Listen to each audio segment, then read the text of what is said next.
प्यारे मित्रों,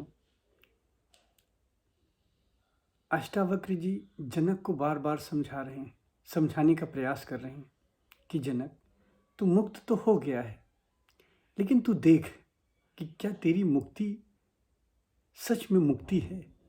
क्या जो मुक्ति के लक्षण है वो तुझमें मिल रहा है। तू खोज अपने आप को। मतलब अष्टावक्र जी जनक को बार बार कह रहे हैं कि तू खोज अपने भीतर, समझाने का प्रयास कर रहे हैं। तो लगातार बता रहे हैं कि तू अपने को खोज, अपने को खोज, जान कि सच में मुक्त हुआ है। क्योंकि अष्टावक्र गीता में यही सबसे बड़ी खतरा हो जाता है कि सुनते ही लगता है कि हम मुक्त हो गए। तो ये अष्टावक्र के साथ हुआ है। कई लोगों के साथ उन्होंने अपना ज्ञान दिया, कई लोगों को बताया होगा और ये घटना हुई होगी, इसलिए बार बार जनक की परीक्षा ले रहे हैं। आगे श्लोक है, धीर पुरुष तो भोगता हुआ भी और पीड़ित होता हुआ भी नित्य केवल आत्मा को देखता हुआ न प्रसन्न होता है न क्रुद्ध होता है।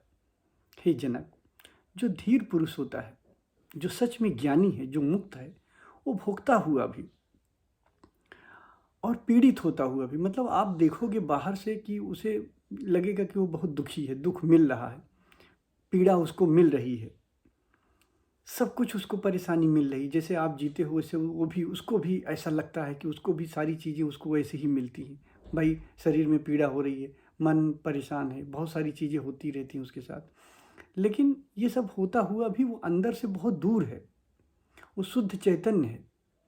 तो वो उसके मूल तक जहाँ वो स्थित है वहाँ कुछ नहीं पहुँच रहा है, न वहाँ दुख जा रहा है न वहाँ पीड़ा जा रहा है, वो फिर भी शांत है। ये सब कुछ होते हुए भी वो शांत है। अच्छा, एक खतरा यहाँ ये हो जाता है कि बहुत से लोग शांति को साधने लगते हैं। देखिए, एक होता है कि शांति का घट जाना कि आप ध्यान करते करते आप बुद्धत्व को उपलब्ध हुए तो शांति घट जाती है, वो परिणाम होता है। जैसे धान की कुटाई होती है तो भूसी निकलता है, वो परिणाम है उसका। वैसे ही जब आप बुद्धत्व को उपलब्ध होते हो तो शांति परिणाम होती है, आप शांत होते चले जाते हो, आप समता में होते चले जाते हो।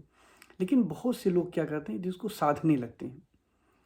वो सोचते हैं कि ये सब पढ़ लेते हैं, गीता पढ़ लेते हैं, अष्टावक्र गीता पढ़ लेते हैं, उपनिषद पढ़ लेते हैं, और वो लोग सोचते हैं कि चचा उसमें क्या लिखा है कि धीर पुरुष के क्या लक्षण है, ये लक्षण है, कचा वो शांत रहेगा।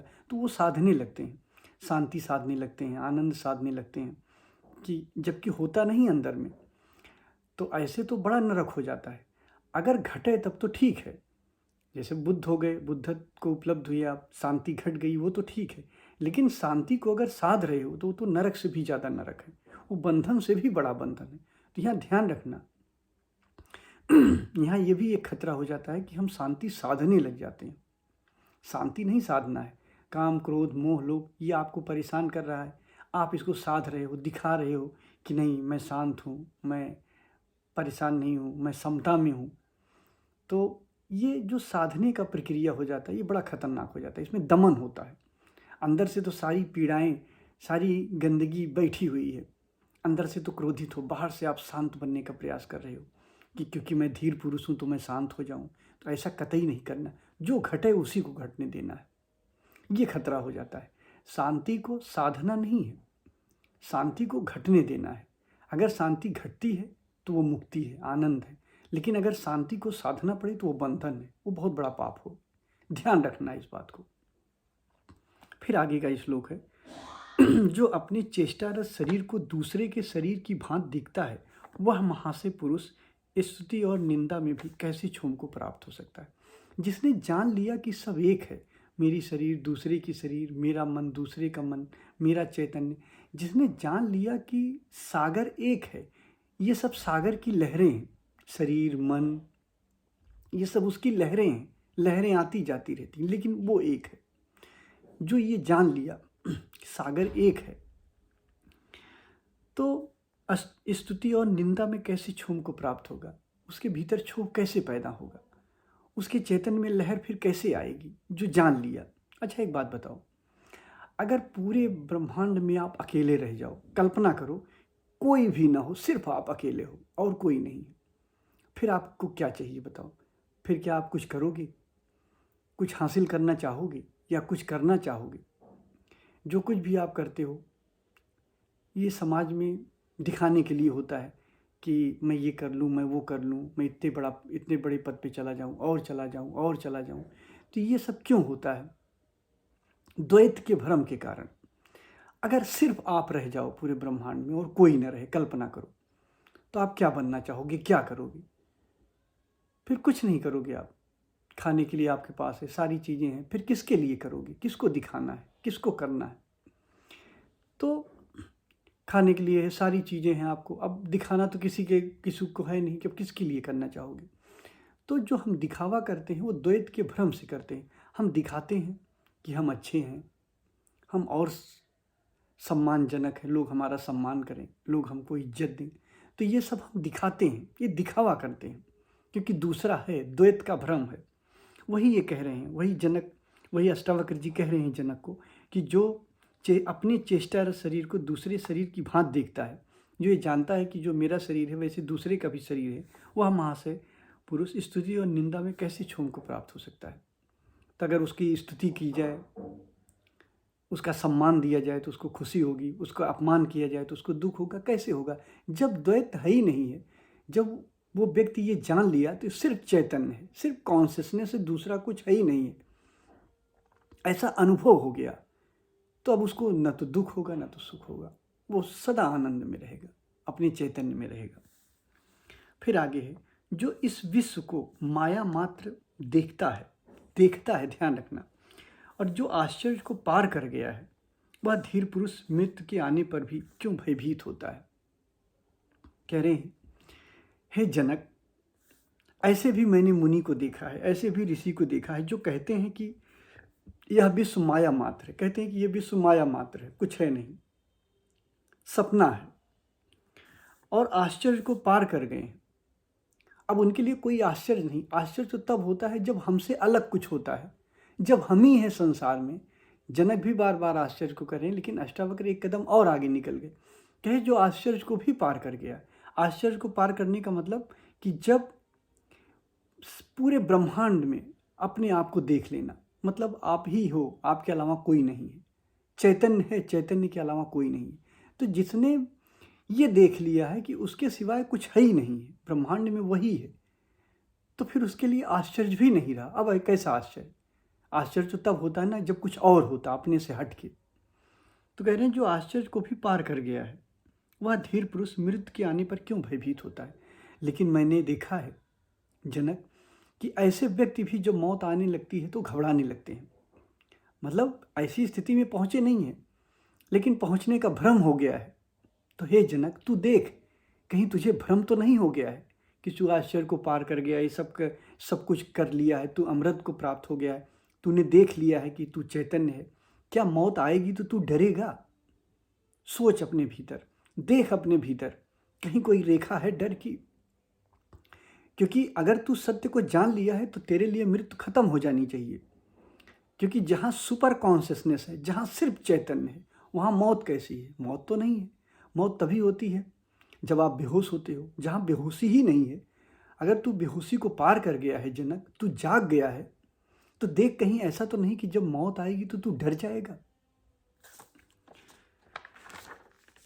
फिर आगे का श्लोक है, जिस महात्मा का मन नैराश्य में भी स्पृहा नहीं रखता, उस आत्मज्ञान से तृप्त पुरुष की तुलना किससे की जाए? हे जनक, जिसे मोक्ष की भी वासना ना हो, जो मोक्ष को भी अब नहीं चाहता, उस आत्मज्ञान से तृप्त पुरुष की तुलना की जाए, मतलब वो फिर जो कुछ चाहता ही नहीं है, जो मोक्ष की भी आकांक्षा छोड़ दिया है, फिर उसकी तुलना किससे करी जा सकती है? क्या उसे चाहिए? अब उसे कुछ भी नहीं चाहिए। उसको कैसे आप सुखी, कैसे आप दुखी कर सकते हो? जिसको मोक्ष की भी चाहनी, मोक्ष को भी वो नहीं चाहता है जो, तो वो सुख और दुख से भी पार है। उसको आप कैसे लोभ में ला सकते हो, या उसको कैसे आप डरा सकते हो, या कैसे कुछ दे सकते हो? किससे तुलना की जाए?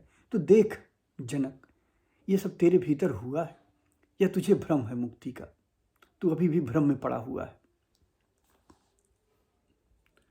फिर आगे का श्लोक है, जो जानता है कि यह दृश्य स्वभाव से ही कुछ नहीं है, वह धीर बुद्धि कैसे देख सकता है कि यह ग्रहण करने योग्य है और यह त्यागने योग्य है?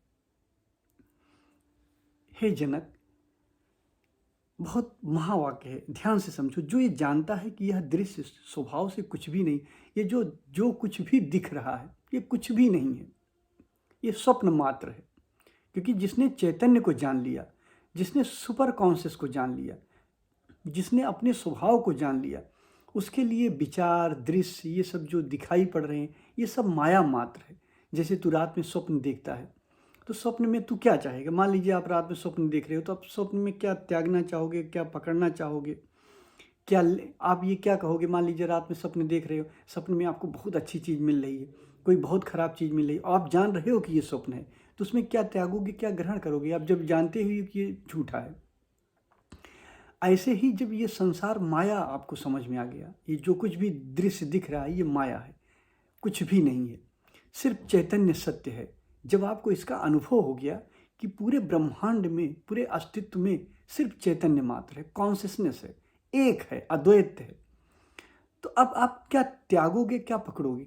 किसकी लालच करोगे कि ये आ जानी चाहिए? किसकी लालच करोगे कि किसे छोड़ना चाहोगे कि ये चला जाना चाहिए? किसको आप चाहोगे?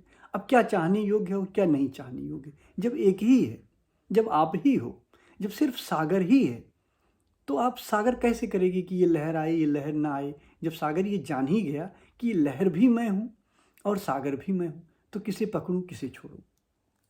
ये ग्रहण करने योग्य है और ये ग्रहण करने योग्य नहीं है। कैसे ये आप ये कर सकते हो? तो जनक, देख तू अपने भीतर, क्या ये सब हो रहा है? इसके आगे का श्लोक है, जिसने अंतःकरण के कसाय को त्याग दिया है, जो द्वंद्व रहित है। कसाय एक तरीके से विष समझ लीजिए कि अंतःकरण की जो वृत्तियां हैं, जो आपके भीतर वृत्तियां उठती रहती हैं, जो पकड़ और छोड़ने की एक वासना, लालच, ये सब उठती रहती है, जिसका ये विसर्जित हो गया है, छोड़ देने का मतलब जिसका ये विसर्जित हो गया है, जो द्वंद्व रहित है, जिसके लिए अब दो मिट गया है, अब दो नहीं है, द्वंद्व नहीं है, जो द्वंद्व रहित है, आशा रहित है। अब वो ये भी नहीं सोचता है कि ये मिल जाएगा, ये नहीं मिलेगा। जैसे हम तो जब यहाँ पे हम बाहर देखते हैं तो लोग संतोष भी कहते हैं कि भैया मुझे तो बड़ा संतोष है, लेकिन वो संतोष होता नहीं, नहीं मिला तो संतोष है। संतोष का असली मतलब होता है कि आप अब कोई वासना ही न रह जाए। ऐसा नहीं कि नहीं मिला तो मुझे संतोष हो, नहीं, मतलब मैं इतना तृप्त हूँ कि अब मुझे कुछ और नहीं चाहिए। ऐसे व्यक्ति को सही में संतोषी कहते हैं। इसके भीतर संतोष घटा है, जिसे मौका मिले भी तो कुछ नहीं चाहिए, क्योंकि बहुत कुछ उसको मिल चुका है, बहुत कुछ वो जान चुका है, बहुत कुछ उसके पास है। तो जो आशा रहित है, ऐसे पुरुष को देव योग से प्राप्त भोगों में न दुख है न सुख है। फिर ऐसा ज्ञानी, अगर परमात्मा इसको अच्छा देता है या बुरा देता है, संसार में कुछ अच्छा मिल जाए, संसार में कुछ बुरा मिल जाए, तो उसमें न वो सुखी होता है न वो दुखी होता है, क्योंकि वो सदा आनंद में रहता है। अब उसको कुछ चाहिए नहीं, न कुछ पकड़ना है न कुछ छोड़ना है, न उसको त्यागना है न कुछ पकड़ना है। तो ऐसा व्यक्ति, अब दैव योग की बात क्यों कर रहे हैं कि जो अस्तित्व की तरफ से मिल जाए। अगर आप भक्ति मार्गी हैं तो आप कह दीजिए कि ठीक है, जो दैव योग से प्राप्त होता है, जो परमात्मा देता है। नहीं तो अगर आप ज्ञान मार्गी हैं तो कह दीजिए जो अस्तित्व मिलता है, जो अस्तित्व से मिल जाए, जो आन पड़े उसे ग्रहण कर लेता है, जो नहीं मिलता उसको उसका दुख नहीं होता है। महल मिल गया तो महल में रह रहा है, अगर महल छिन गया, झोपड़ी जला गया, झोपड़ी मिल गई, झोपड़ी में रह रहा है, सुकून से रह रहा है। तो न वो महल में प्रसन्न होगा न झोपड़ी में दुखी होगा। उसको जो मिलता है परमात्मा की तरफ से उसे स्वीकार करता है, प्रेम से उसे स्वीकार करता है। तो देख, बार बार अष्टावक्र ये कह रहे हैं कि हे जनक, कह तो रहा है कि तू मुक्त हो गया है, क्योंकि मुझे सुनने से ये खतरा पैदा हो जाता है, क्योंकि मैं तो शुरू में ही तुझे बताया कि ये तेरा स्वभाव है मुक्ति और ये तू मुक्ति ही है। लेकिन तू मुक्त ही है, तुझे इसका अनुभव हुआ कि नहीं? अगर अनुभव होगा तो तेरे भीतर ये सब लक्षण घटेगा। देख, तेरे भीतर अब कोई बीज तो नहीं बचा है, कोई रेखा तो नहीं बची है, कोई ऐसा बीज तो नहीं बचा जो तुझे बहा ले जाए, तो इसके साथ बह जाए। इस तरह से अष्टावक्र की बात यहाँ पूरी होती है।